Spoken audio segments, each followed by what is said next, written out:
دول اهم 10 نصايح طالعه بيهم من 2024 وبجد كنت ضايعه من غيرهم.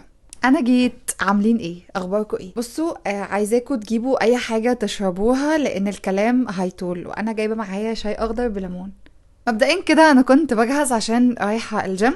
خليني بس انزل ده علشان حاسه بشويه سقعه. انا كنت بجهز واوريدي جهزت اهو عشان اروح الجيم، بس ايه جه في بالي كده ان انا اعمل لكم فيديو بخصوص كل الحاجات اللي انا اتعلمتها. وطبعا ال10 بوينتس دول اهم 10 نصايح بجد بجد فرقوا معايا لما انا ابتديت استوعبهم. طيب، اول حاجه هكلمكم فيها دايما انا ما كنتش بعملها وما كنتش حاطاها في دماغي، وهي ان انت او انتي طبعا تسمعي لنفسك، تسمعي لاحساسك وتصدقيه، لان احساسك مش بيكذب عليكي. تسمعي للاكنيز اللي بتطلع في السكان بتاعنا، سواء وشنا او جلدنا، جلد جسمنا، لانه وراها حاجة بتقولك هاي انا موجودة، تعالي عالجيني وما تعالجينيش غلط، تعالي بس عالجي سبب وجودي. ان وقتها هتلاقي جسمك بيكلمك، بيقولك والله انا بعاني، الكبد عندي لا قدر الله في حاجة، مش عارف ايه عندي في حاجة، فما ينفعش تعالجي السبب غلط لان النتيجة هتبوظ منك خالص.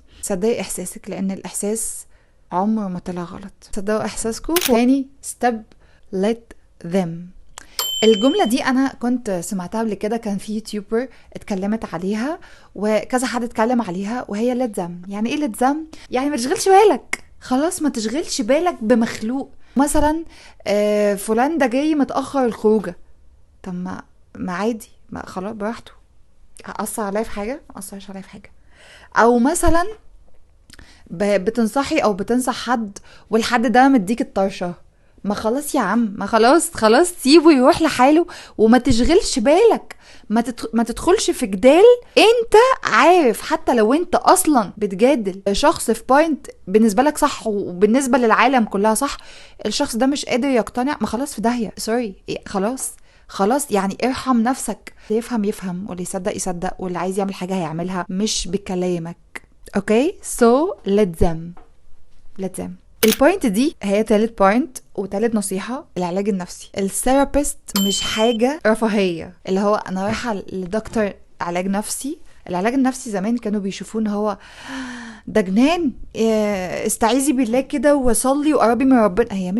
هي مش كده خالص. وزمان العلاج النفسي ما كانش ظاهر لان الحياة كانت اروق واهدى وما كانش فيها كم المشتتات وكم الهرجلة اللي الانسان بقى عايش فيها. فاهميني؟ كم الضغوطات، الاسترس اللي بقى بيجي للاطفال دلوقتي ما كانش موجود زمان فبقى موجود دلوقتي.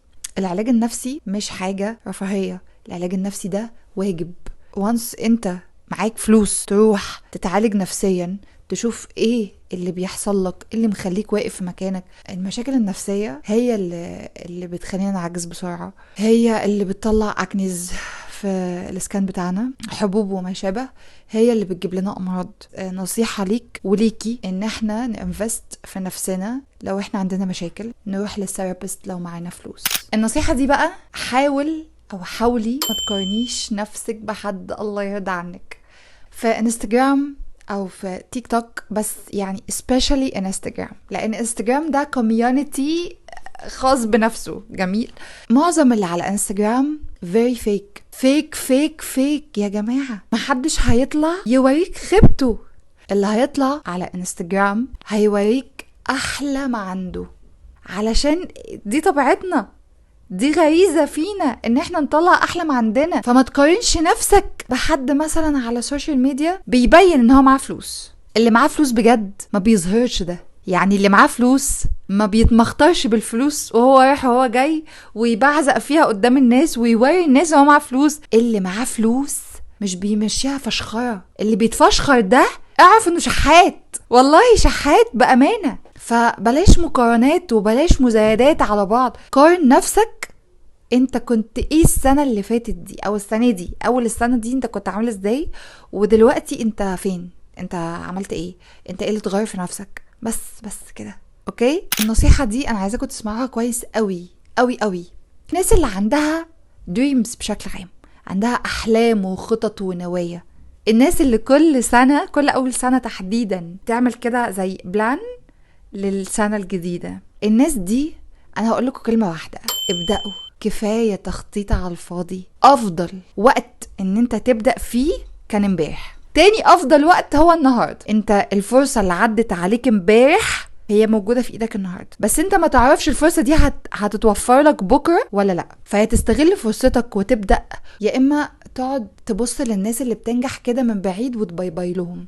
انت لو صادق مع نفسك انت هتبدأ دلوقتي. لو الشعلة الحلم ده جواك بتاكل فيك هتقوم تبدأ. بس طول ما انت مش بتبدأ اعرف انك مش صادق مع نفسك، ومش صادق في الحلم اللي انت بتحلمه، وبالتالي محدش هيصدقه، وبالتالي ربنا مش هيعينك عليه لانك مش صادق مع نفسك. الرياضة هي شيء اساسي بالنسبة لي. في بعض الناس بتخاف قوي قوي من ان هم يكبروا في السن. الرياضة دي هي السبب اللي هيخليك تحس انت مش كبير، هتخليك تحس انت ستيل قوي، هتخليك تبقى ماشي جنب عيالك وانت فيك النفس انك تمشي جنبهم. فوانس انت بدأت رياضة دلوقتي ايا كان سنك ايه، انت ستيل عندك فرصة انك تبدأ. بعيد طبعا عن الناس اللي عندها ربنا يشفيها مشاكل صحية ومشاكل صحية مزمنة. استغل فكرة ان انت بصحتك، انت دلوقتي بصحتك. بكرة لو انت ما لعبتش دلوقتي رياضة، لو انت ما غذيتش صحتك هنا جوه جسمك ده، لو ما غذيتوش مش هتلاقيه بكره، مش هتلاقيه. يعني هقول لك ايه، بخلاف ان انت هيبقى شكلك احسن وصحتك احسن انت هتمد في عمرك، انت هتمد في صحتك عشان حياتك، صح ولا ايه؟ لازم تنفست في نفسك. الاستثمار او الانفستمنت هو اللي هيعود عليك والله. الاستثمار هنا مش ان انت تاكل اكل صحي بس، ولا ان انت تروح الجيم تتعلم لغات. انت ممكن تنفست في كرسي مريح تقعد عليه. انت متخيل؟ كرسي انت دلوقتي شغلك شغل مكتبي متعب، فظهرك بيوجعك، فوانس انت جبت كرسي انت بتنفست في صحة ظهرك. انت متخيل الانفستمنت بقى في ايه؟ في قعدتك. فاللي انا عايزه اقوله انت ممكن تنفست في كل حاجه، بس انت دور على الحاجات اللي بترهق ذهنك وانفست فيها. اكيد طبعا انت فاهمني صح؟ النصيحه دي احنا محتاجين كلنا نعمل بيها، وهي ان انت يا عزيزي اسكت، ما تتكلمش عن حالك. بعيد عن الزمن اللي احنا عايشين فيه. احنا حاليا في كوميونتي نفوس المريضة، النفوس اللي جواها بشاعة. انت ما تعرفش اللي قدامك ده انت هو شايلك ايه جواه، ما تعرفش. كلها بقت بتمثل، كلها بقت ايه، بقت انت حبيبي واخويا. فوانس انت سكت عن البلانز بتاعتك اللي انت بتخطط لها، وانس انت سكت على حاجة انت ما خدتش فيها لسه ستيب، هتكمل. يعني انت وانس سكت انت هتعملها وتنجح فيها. لكن لو انت ما سكتش ورحت قلت زي ما انا كنت بعمل، عارف هيحصلك ايه؟ اقولك من واقع خبرتي، اديك عصير خبرتي. الحاجة دي مش هتتم. دي اول حاجة. مودك هيبقى مقلوب طول الوقت، ضحكتك مش هتظهر زي الاول، وهتحس طول الوقت ان انت في حاجة كاتمة على نفسك. انت متخيل؟ النفوس المريضة بقت كتير. فانا مش بس بتكلم في حسد، انا بتكلم في ان اللي قدامك ده مش هيحب اصلا ان انت يبقى معاك الحاجة دي، او ان انت توصل، او ان انت تنجح، او مش مآمن بيك اصلا. طيب بعيد عن الحسد، لو انت ما سكتش ورحت اتكلمت، فانت هتدي اوردر لنفسك، لدماغك، انه الحاجة دي اوريدي حصلت واحنا عايشين عليها، احنا وصلنا لها الحمد لله بالسلامة. فانت مش هتاخد اي ستيب في ان انت تعملها، ولو خدت ستيب دي هتبقى متأخرة جدا جدا.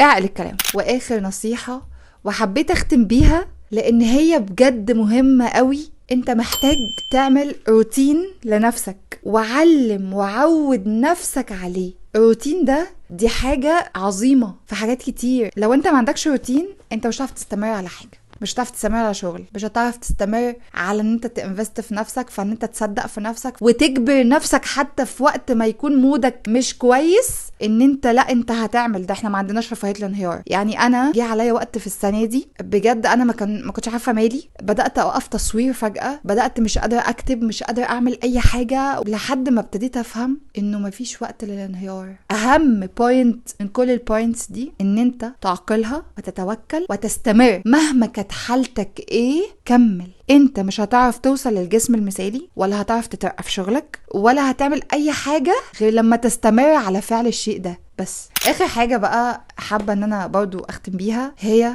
خليك تصلي. خليك دايما تصلي. الصلاة قبل اي حاجة في حياتك.